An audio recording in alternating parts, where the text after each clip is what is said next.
बबलू हाथी सुबह सवेरे अकेले वन में टहलने के लिए निकला। वह अपने ही धुन में चला जा रहा था। लगता था उसके दिमाग में कोई उलझन है जिसे वह सुलझाने की कोशिश कर रहा था। सड़क पर आगे बढ़ते ही उसके सामने चीकू खरगोश भागा। बबलू का पैर उसके ऊपर पड़ने ही वाला था कि चीकू जोर से चिल्लाया। उसकी आवाज सुनकर बबलू ने अपना पैर पीछे खींच लिया। कहाँ खोए हो बबलू भाई? कहीं नहीं, बस कुछ ऐसे ही सोच रहा था। किस बारे में?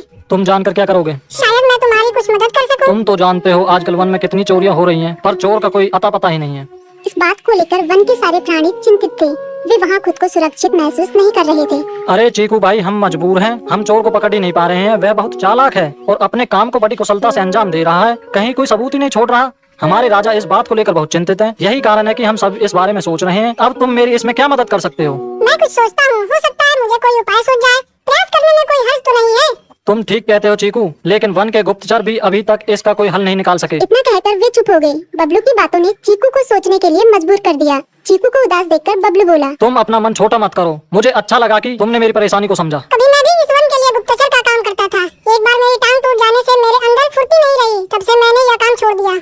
चीकू, तुम चाहो तो यह काम दोबारा कर सकते हो। वन के प्राणी ज्यादातर दिन में भोजन की तलाश करते हैं, वे रात को आराम करते हैं। तुम दिन रात दोनों में ही भोजन की तलाश में निकल सकते हो सकता है रात को तुम्हें कुछ ऐसी बातों का पता चल जाए जो हमारे काम की हो। हाँ बबलू, तुम ठीक कहते हो। मैं आज रात को वन में घूमकर इस बात का पता करने की कोशिश करता हूँ। थोड़ी देर बातें करके चीकू अपने बिल की ओर बढ़ गया और बबलू अपने रास्ते चला गया। चीकू के दिमाग में अभी तक बबलू की कई बातें घूम रही थी। उसे समझ नहीं आ रहा था वह बबलू की मदद कैसे करे।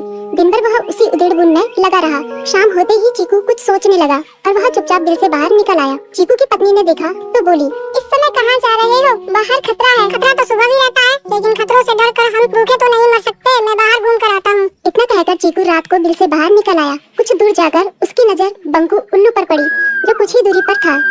वह पेड़ की डाल पर बैठा अपनी गर्दन चारों तरफ घुमा रहा था। वह तेजी से पेड़ की एक डाल से दूसरी डाल पर उड़ रहा था। बंकू की नजर उस पर नहीं पड़ी थी। कुछ सोचकर चीकू पेड़ के पीछे से बाहर निकलकर थोड़ी खुली जगह पर आ गया और वहाँ से बंकू उल्लू को देखने लगा। बंकू ने चीकू को अंधेरे में भी देख लिया, पर उसने उसमें कोई उत्सुकता नहीं दिखाई और अपनी गर्दन चारों ओर घुमाता रहा। चीकू बड़ी देर तक बंकू की हरकतों पर नजर रखे रहा। वह थोड़ी देर तक खुले मैदान में खड़ा रहा, पर बंकू ने उसे देखकर भी अनदेखा कर दिया। उसने महसूस किया कि बंकू के आसपास चमकू चमगादड़ भी मंडरा रहा था। कुछ देर वन में घूमने के बाद चीकू अपने बिल में लौट आया और सुबह होने का इंतजार करने लगा।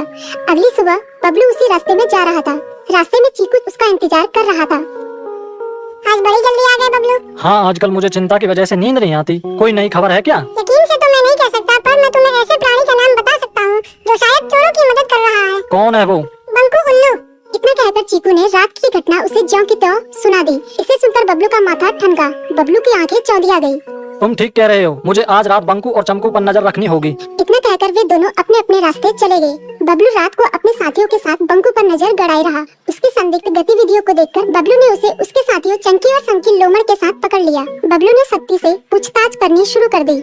तुम इस समय बंकू चमकू के साथ क्या कर रहे हो? हम चारों दोस्त हैं, इसलिए साथ बैठकर बातें कर रहे हैं।